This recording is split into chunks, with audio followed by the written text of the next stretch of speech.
এই মুহূর্তে আবহাওয়া দপ্তরের গুরুত্বপূর্ণ খবর। বঙ্গোপসাগরে একটি ঘূর্ণাবর্ত তৈরি হয়েছে, পাশাপাশি এদিকে উত্তর আন্দামান সাগরেও একটি দুর্বল ঘূর্ণাবর্ত অবস্থান করছে। আর এই জোড়া ঘূর্ণাবর্তের প্রভাবে আগামী 2-3 দিন বিভিন্ন এলাকায় বজ্রসহ হালকা মাঝারি বৃষ্টিপাতের সম্ভাবনা রয়েছে। জেলাগুলিতে হালকা মাঝারি বৃষ্টির সঙ্গে পাহাড়ি এলাকায় তুষারপাতের সম্ভাবনা রয়েছে। তো আসুন দেখে নিব আগামী কয়েকটা দিন বাংলার আবহাওয়া কেমন থাকবে।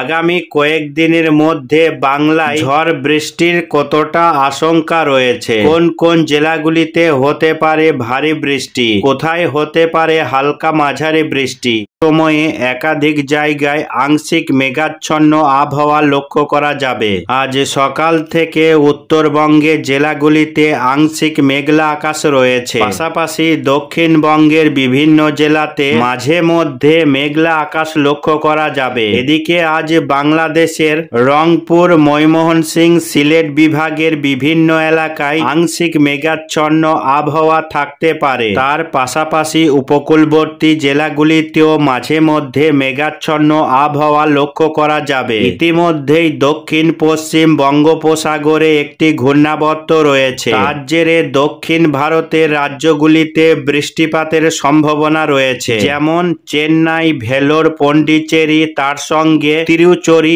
এদিকে মাদুরাই, কোল্লাম, কোচি সহ এদিকে শ্রীলঙ্কার বিস্তীর্ণ এলাকায় হালকা মাঝারির সঙ্গে ভারী বৃষ্টি লক্ষ্য করা যাবে। পাশাপাশি এদিকে উত্তর আন্দামান সাগরের ঘূর্ণিঝড়ের কারণে আন্দামান নিকোবর দ্বীপপুঞ্জ সহ এদিকে মায়ানমারের উপকূলবর্তী এলাকাগুলিতে বৃষ্টি লক্ষ্য করা যাবে। এই মুহূর্তে দক্ষিণ চীন সাগর থেকে আর্দ্রতাপূর্ণ বাতাস প্রবেশ করছে, প্রথমে আন্দামান সাগর, তারপরে সেটা পরবর্তী সময়ে বঙ্গোপসাগরে প্রবেশ করছে। তার জেরে আগামী কয়েকদিন দক্ষিণ ভারতের রাজ্যগুলিতে বৃষ্টিপাতের সম্ভাবনা রয়েছে।